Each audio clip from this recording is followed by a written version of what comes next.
Okay, so now we're going to talk about how to join the local exactly. You'll need 30 days on a union job to get onto the correct roster. Um, I know that you've probably heard this before, and it can happen. It's not a catch-22. Um, and so the best way to go about this is by organizing. Um, Basically, how this works is you have a non-union job that you would like to organize, and you'll email our business rep the call sheet or any information you have. That could be a crew list. It could just be you, knowing everyone and writing down everybody's names and their contact information and sending that in. Um, it's best to do this as early as possible. If you can do it even before the show starts, that is advisable. It is important to notice to let you know that this process is very anonymous. Um, while we will distribute that call sheet to the international, it will remove any personal identifying information that you were the one who sent it in, and so you don't have to be concerned about being about information leaking. And so basically, how this works is there is the locals are all of the individual organizations that represent all of the various crafts. So, local 80 is for grips, 728 set lighting, 600 for camera. And so they're independent organizations. But we have the international, which is like the parent organization, and they are the ones who will actually do the organizing, since they are able to speak for all of the locals at once.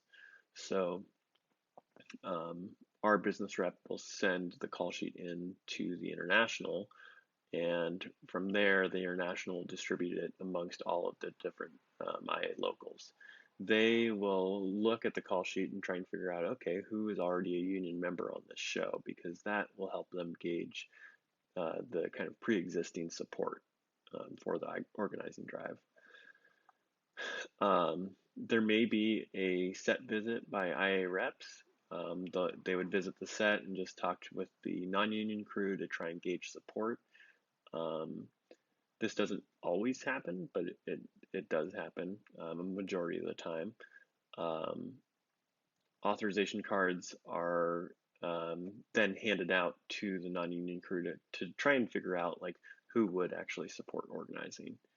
Um, and then from there, the IA will speak to the crew. They'll answer anybody's questions, and then they'll allow the crew to vote for the union via a secret ballot. And so, it's just a simple yes, no, if you want the union or not.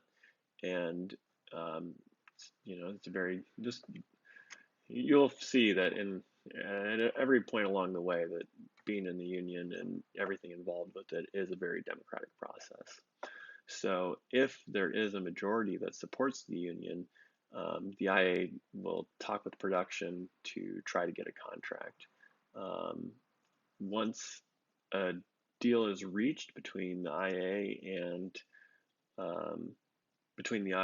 and the producers, they will kind of talk with the crew and make sure that they are okay with the agreement, if there is anything that is different from the standard agreement.